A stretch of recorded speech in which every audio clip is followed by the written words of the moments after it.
phui lệ lui giật tê hè rê bom lư sẽ đe ra bên kia gen nè đuôi hăng y bom lệ repeat cây lệ anui hè mùi mẹ rinh tình đâu là thế nang căng ya bê dê ra bê đuôi dê lưng gáy rì lơ nang bì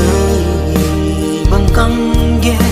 kê kê dê kê lắm lê từ đây mình na dênh ya gáy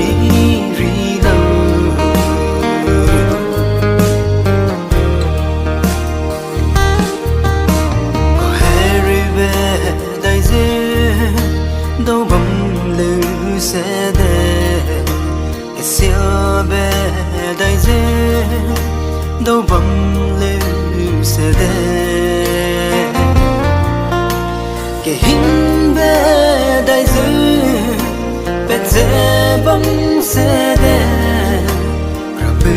năng nè anui dê rê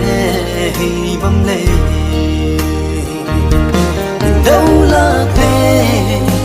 nang căng ya bê dê ra bê đuôi dê lưng gáy rì lơ nang bì bằng căng ghê kê kê dê kê lắm lê kê đây mình na dênh kê gây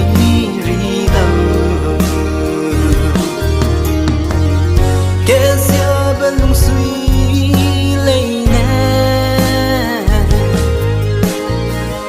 hay mẹ na sau cầm